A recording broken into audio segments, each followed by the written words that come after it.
Vamos meditar na palavra do Senhor nessa noite, aleluia. Grande é o teu nome, Senhor. 2 Coríntios capítulo 10, no versos 4 e 5. Glória a Deus. 2 Coríntios capítulo 10, versículo 4 e 5. Grande é o teu nome, Senhor.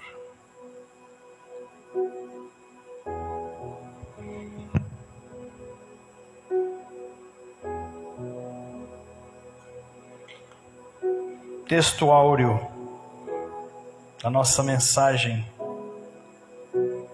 10, 4 e 5. Diz o apóstolo: porque as armas da nossa milícia não são carnais, mas sim poderosas em Deus para a destruição das fortalezas, destruindo os conselhos e toda altivez que se levanta contra o conhecimento de Deus, e levando cativo todo o entendimento à obediência de Cristo.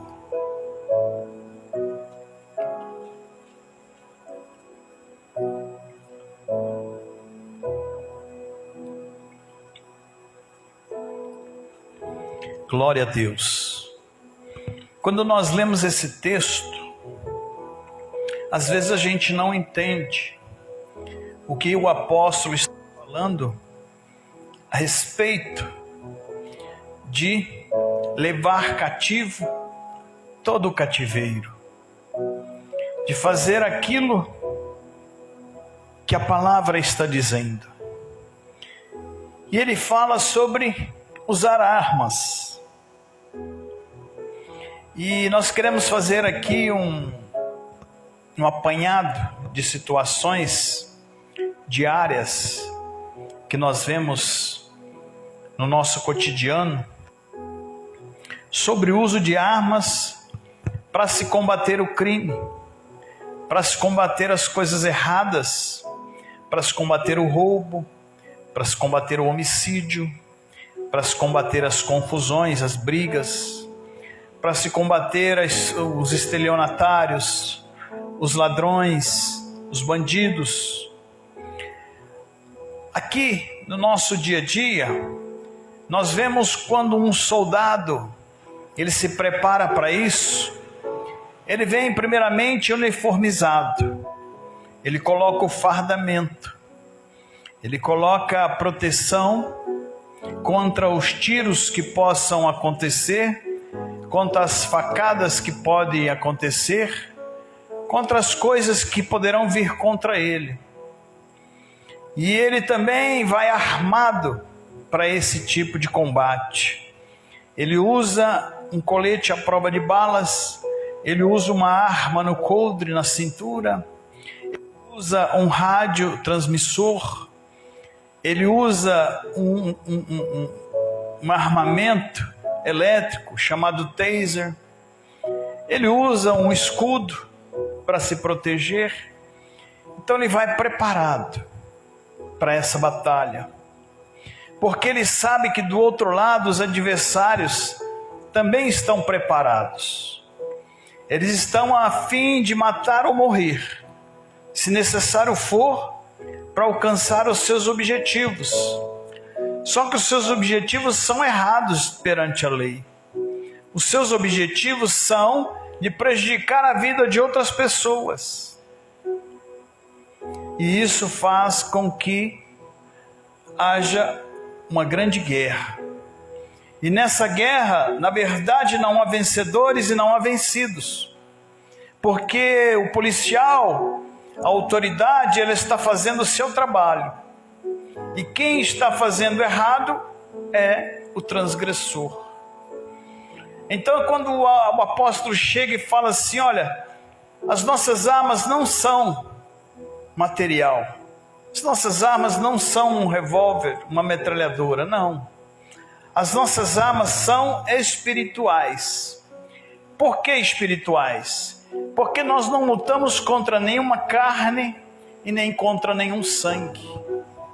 Nós lutamos contra as hostes espirituais da maldade, que estão assentados nos lugares celestiais. É o lugar que Deus deveria estar. Os inimigos estão assentados naquele local. Você pega as periferias das grandes cidades, elas estão dominadas, muitas delas estão dominadas pelo tráfico, estão dominadas pelos bandidos.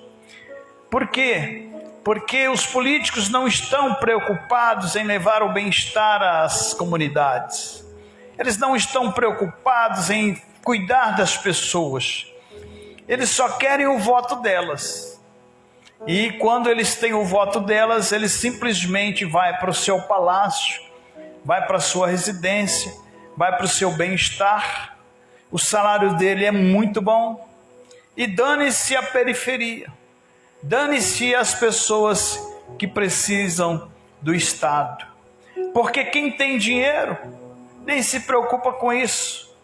Porque ele paga para alguém fazer, ele paga para alguém dar segurança a ele, particular. Ele compra câmeras, ele coloca no seu carro para que seja acompanhado em tempo real onde quer que vá.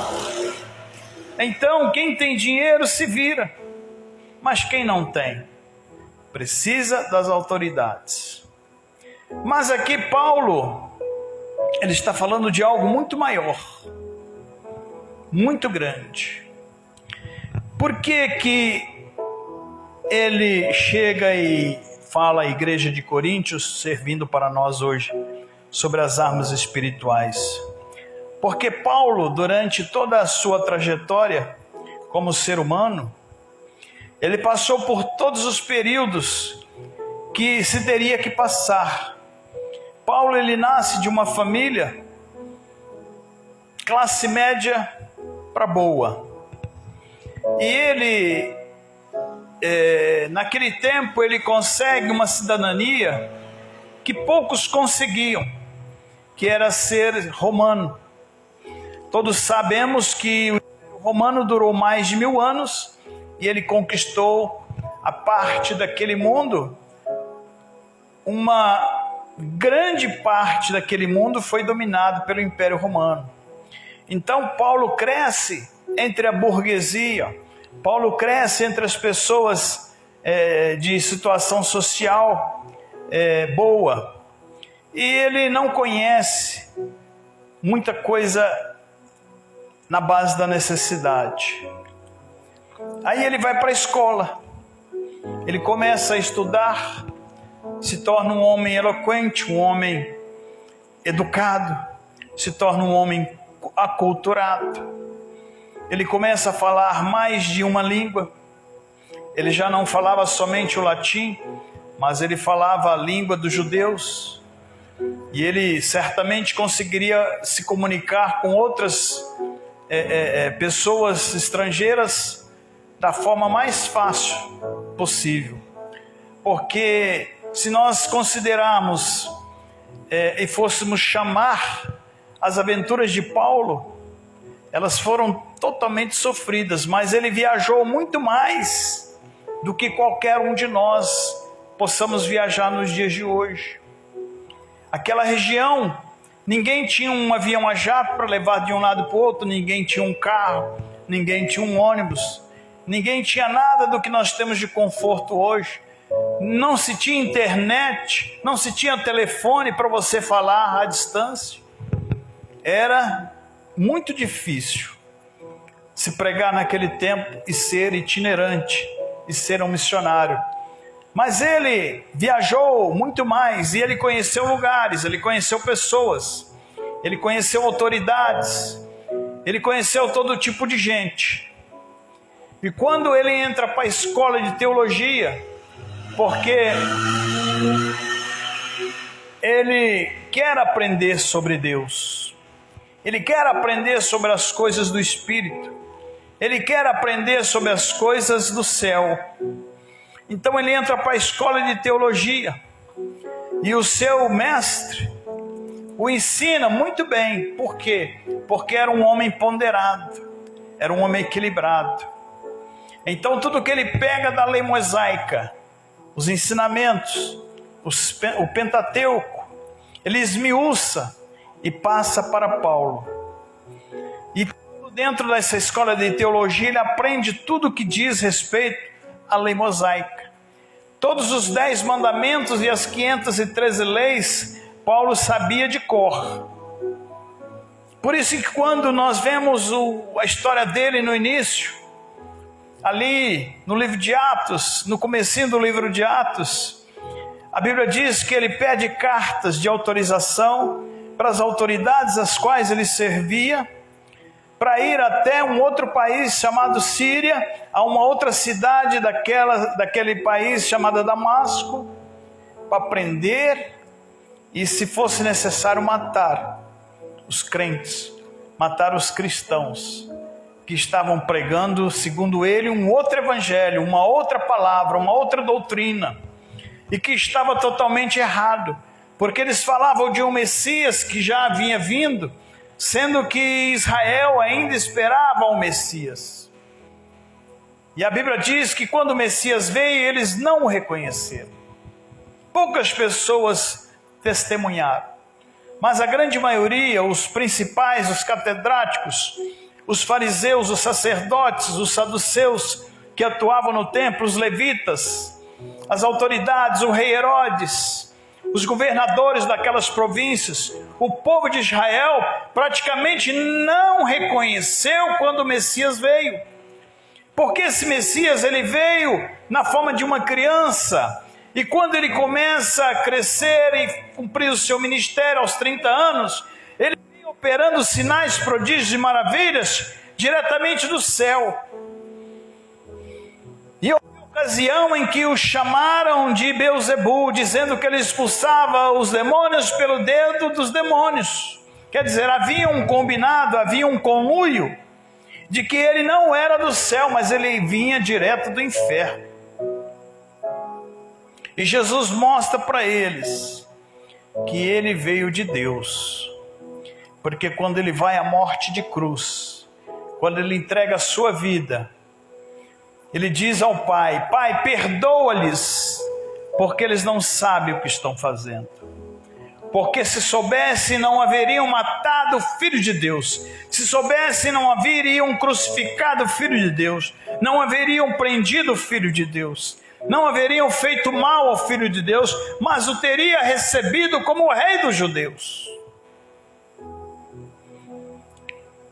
E quando Paulo pede carta para ir para aquela região, no meio do caminho acontece uma mudança. Uma trajetória que estava fadada a um insucesso, porque ele iria para fazer mal para outras pessoas. De repente ele se tornou o perseguido. De repente ele se tornou aquele que foi não reconhecido mais como alguém que fizesse parte da sociedade daquele tempo. Tanto que Deus vai e tira de Saulo esse nome e coloca como Paulo. E como Paulo, ele começa a ter experiências com Deus maravilhosas. Como Paulo, ele passa a ter experiências nunca vistas na vida de um ser humano. Porque na sua trajetória, na sua conversão, ele vai até os céus, ele vai até o trono da graça de Deus. Se vocês imaginam Daniel, Isaías, se vocês imaginam João do Apocalipse, imaginem Paulo tendo acesso direto diante do Senhor Jesus, uma audiência aonde o seu corpo ficou aqui na terra. Porque quando ele dobrou o seu joelho para a oração, o seu espírito foi elevado aos céus. E certamente, se havia outras pessoas ali perto, esperaram para ver o que acontecia. Será que morreu? Será que está vivo ainda?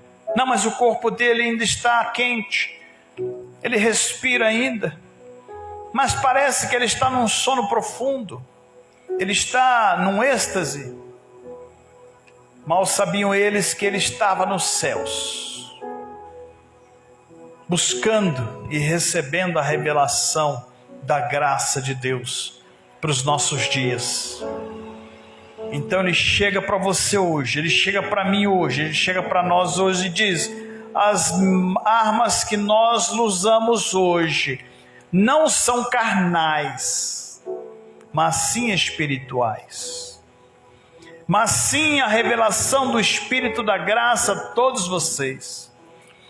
Porque do outro lado, o que se ensina hoje em algumas igrejas é que você pode ser mundano, que você pode ser parte desse mundo, que você pode fazer algumas coisas que a lei, a palavra da lei diz para não fazer, te impede de fazer.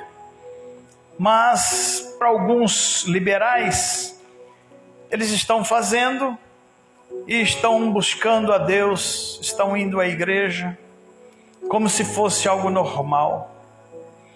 Nós estamos vendo as igrejas que recebem e trabalham para que os homossexuais sejam aceitos. Nós estamos vendo a igreja das prostitutas. Nós estamos vendo a igreja dos viciados. A igreja dos que bebem, dos que fumam, dos que usam drogas. Nós estamos vendo a igreja para todo tipo de gente. E isso, pela palavra, vai contra os princípios de Deus. E para enganar você, se canta os mesmos hinos que nós cantamos, se usa as mesmas expressões que nós usamos. É um evangelho falso, é um evangelho mentiroso, é um evangelho que é feito para o seu próprio ego, é feito para a sua própria ser satisfeita. E aí fora, quando você vai para a escola, quando você chega na faculdade, quando você vai montar o seu TCC, o que você tem que responder lá é que o homem não veio de Deus. O que você tem que aprender lá e responder no questionário para você pegar o seu diploma, dependendo da área que você vai atuar, filosofia, até a teologia, eles fazem ali um embaraço para caber as duas teorias. Se você vai estudar sociologia, você vai aprender lá que o homem não veio de Deus. Não foi Deus quem criou o homem, mas o acaso criou você. Aquilo que não tem explicação criou você. E antes de você ser criado, antes de você nascer, você era um animal, você era um bicho, você não tinha inteligência, você não tinha sabedoria, você não sabia falar, você não sabia pescar, você não sabia acender o fogo, você não sabia se vestir, você não sabia trabalhar, construir, porque você era um bicho. Isso lá fora é o que eles ensinam, para desviar o foco da pessoa de acreditar no Senhor, de acreditar em Deus.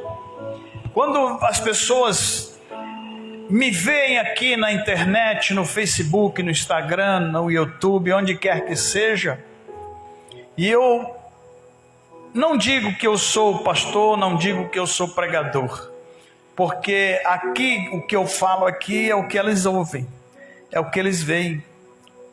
Mas quando esses que não conhecem a palavra, eles passam a saber que eu sou um homem que anuncia o evangelho, muitos deles dizem: não, você é um mentiroso, não, você é um fariseu, você é um hipócrita, você é um que está aí para ganhar o dinheiro do povo, está aí para ficar rico. E ainda não disse, mas eu ainda vou falar para alguém. Na idade de 20 anos, eu já havia lido as histórias da Bíblia por várias vezes. Eu já havia feito catecismo, já havia feito primeira comunhão. Eu já havia tido uma experiência com a religião. E quando chegou meus 21 anos, então a palavra do Senhor, ela chegou a ser revelada para o meu espírito, para a minha mente, para o meu intelecto. E essa palavra, ela fez efeito na minha vida e me mantém até hoje, vivendo, aprendendo e pregando esse evangelho. Tudo que eu aprendi lá fora já não me serve mais. Por quê? Porque se for contrário à palavra de Deus, a ciência que se ensina aí fora, se ela for contrária à palavra de Deus, ela não deve ser aceita. As coisas que pegam daí, das pessoas, como elas pensam, como elas querem viver, se não se enquadram naquilo que está no Santo Evangelho de nosso Senhor Jesus Cristo, deve ser desprezado, deve ser rejeitado, porque isso só vai trazer sofrimento, só vai trazer tristeza, só vai trazer coisa ruim.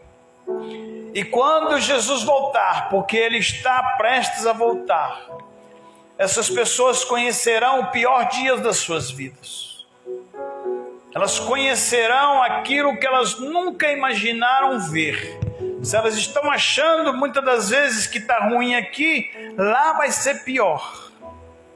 Porque o Apocalipse, quando começar a acontecer, será a segunda condenação que aqueles ímpios, que aqueles que negaram a palavra, que aqueles que perseguem o Evangelho, porque tem muito perseguidor, eles experimentarão a dor do castigo, da blasfêmia, da perseguição às coisas de Deus.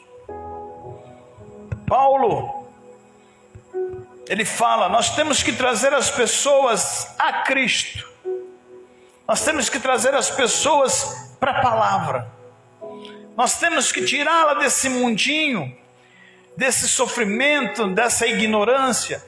Nós temos que transmitir o Evangelho para elas, para que elas entendam que elas estão erradas e que elas precisam se consertar diante de Deus.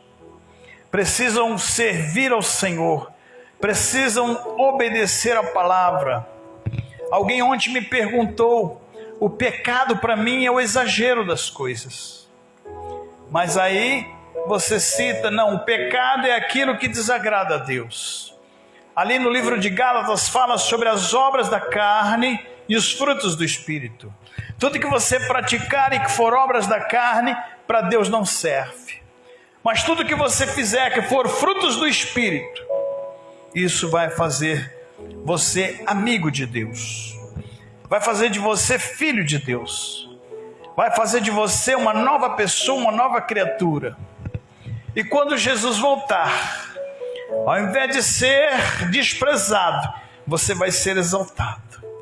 Você vai ser levado para o céu.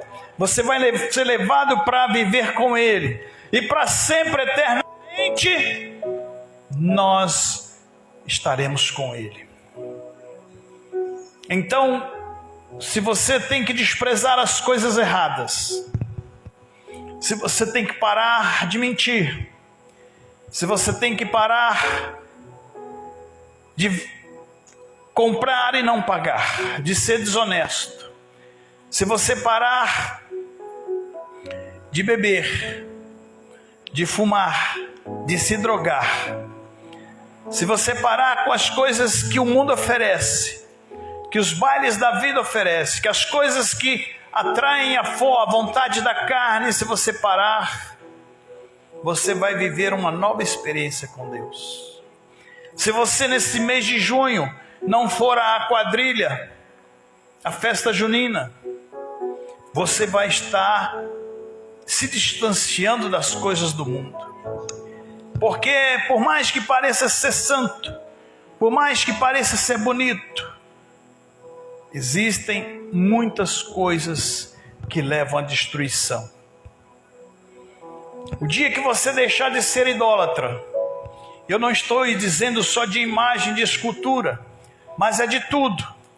O dia que você deixar de amar o dinheiro sobre todas as coisas, o dia que você deixar de amar a sua família acima de Deus, o dia que você deixar de ser preguiçoso, o dia que você deixar de ser alguém que não cumpre aquilo que é regra para o nosso dia a dia, você vai estar caminhando para o lado do Senhor. Mas não adianta somente largar. Nós temos orado por esse bairro, temos orado por essa rua e nós temos visto as mudanças. Nós temos orado pelas famílias e nós temos visto Deus operar. Nós temos orado por todas as pessoas e nós temos visto a mão de Deus trabalhar. Mas a minha maior oração diante do Pai é que essas pessoas se convertam a Cristo. Que essas pessoas sintam desejo, necessidade, sintam fome da palavra e se convertam ao Evangelho de nosso Senhor Jesus Cristo. Para isso nós estamos aqui, enfrentamos as dificuldades, enfrentamos muitas das vezes o cansaço físico, enfrentamos muitas das vezes as barreiras das perseguições, mas nós estamos vendo a mão de Deus operar. E sem isso para nós não seria nada, mas para nós é a coisa mais abençoada e abençoadora que o homem pode viver. As nossas armas não vão ser contra o nosso vizinho, as nossas armas não vão ser contra as pessoas que nos criticam, aquelas pessoas que nos perseguem. Porque um dia, talvez, não sei você, mas eu possa ter sido ignorante a ponto de dizer, não, isso é mentira, isso é bobeira, isso é perda de tempo. Mas quando você se encontra com Jesus, quando você se encontra com a palavra, você vê que você nunca precisou do cigarro, que você nunca precisou da bebida, que você nunca precisou da droga, que você nunca precisou da prostituição. Você enxerga que você nunca precisou de ser mentiroso, você enxerga que você nunca precisou ser preguiçoso. Por isso a nossa oração diante de Deus é para que todos venham ser cativos, trazidos à presença de Deus. Porque aqui é a liberdade, aqui é a libertação, aqui é a mudança, aqui há o projeto de Deus para a vida do ser humano. Glorificado seja Deus, bendito seja o teu nome. Vamos ficar de pé, vamos orar diante do Senhor. Glórias e glórias, hoje é dia de adorar o nome dEle, hoje é dia de bendizer o nome dEle, de nos preencher do teu Espírito Santo, aleluia. Dá glória a Deus na sua casa, dá glória a Deus no seu trabalho, dá glória a Deus aonde você estiver. Bendito seja Deus, Pai de nosso Senhor Jesus Cristo. Te pedimos, Senhor, graça aos teus olhos diante por cada um de nós. Te pedimos misericórdia, Senhor, porque nós somos pessoas falhas, pessoas que erram, pessoas que fazem coisas que não te agradam. Mas muito mais do que isso, Senhor, também somos seres humanos que se arrependeram, que aceitaram seguir a orientação da tua palavra. Por isso nós te damos glória, Senhor. Por isso nós te adoramos, Senhor. Por isso nós te damos, Senhor, aquilo que nós temos. Não temos ouro, não temos prata. E isso de nada adiantaria, Senhor, entregar na tua mão. Porque o Senhor não habita em templos feitos por mãos de homens. mas o Senhor habita no templo que o Senhor mesmo fez, que o Senhor mesmo criou, e que o Senhor colocou o penhor do teu Espírito Santo dentro de cada um de nós, Senhor, para que de criaturas, Senhor, nós nos tornássemos filhos. E hoje nós te damos glórias, nós te damos graças, nós te dizemos, Senhor, bendito és tu, ó Deus, bendito és o teu nome, Senhor, glorificado seja Deus para todo sempre. Que esse perfume, Senhor, que nós estamos lançando daqui para os céus, as narinas, Senhor, as orações, os louvores, Pai, os teus ouvidos, e daí o Senhor possa derramar as tuas bênçãos sobre nós. Batiza com o teu Espírito Santo, renova, Senhor, as nossas forças, meu Deus, trabalha no nosso intelecto, trabalha na nossa mente, no nosso coração, trabalha no nosso espírito, ó Deus. Arranca, Senhor, aquilo que não te agrada. Se pudéssemos ser como Enoque, meu Deus, se pudéssemos estar aqui, meu Pai, e sermos levados em vida para o céu, para nós seria uma graça tão maravilhosa, porque nós não sabemos o dia da sua vinda e nem o dia que nós vamos partir, mas nós queremos sentir enquanto isso o toque das tuas mãos, nós queremos sentir a tua presença. Vem, Senhor Jesus, desce daí agora onde o Senhor está e fica conosco nesse local, Senhor. Fica conosco, meu Deus. Alimenta-se conosco como os discípulos de Emaús. Faz um churrasco de peixe como o Senhor fez com os seus discípulos. São metáforas que eu uso mais para que o Senhor entenda o que está expresso no meu coração. Glorificado seja o Senhor. Ah, meu Deus, queremos aqui almas, queremos aqui vida, Senhor, porque para nós está muito bom, mas para a igreja de Jerusalém também estava muito bom, o Senhor se lembra. As pessoas não queriam sair daquele local para nada, mas o Senhor levantou uma perseguição naquela igreja, que fez com que aqueles que estavam ali saíssem anunciando o Evangelho, pela Judéia, pela Samaria, pelos 4 cantos da terra, aleluia. E quantos não se converteram, e quantos, Senhor, não foram alcançados, quantos não acreditaram na tua palavra, e chegou até os nossos dias, não por nós, por eles, meu Deus. O dia de Pentecoste, meu Senhor, o dia da renovação, ó Pai, na rua Azusa. Ah, meu Deus, quando surgiu esse trabalho do Pará e se espalhou por esse país. Projeto pentecostal, aleluia. Gloripisto farlati descestas. Recebe, Senhor. Recebe, ó Deus. Recebe, Jesus, o que temos para te oferecer. Graças nós te damos, Senhor. Fica conosco, meu Pai. Fica conosco, Senhor. Não nos abandone. Não nos deixe sentarmos à beira do caminho. Não nos deixe parar, Senhor, nessa vida nunca mais. Desviar os nossos pés nem para a direita e nem para a esquerda, e nem voltar atrás.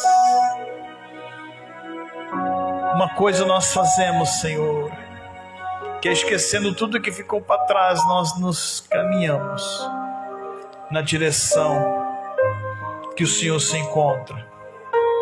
Nós somos aquele povo em marcha, e vamos, Senhor, cada dia mais, fazermos aquilo que o Senhor nos chamou.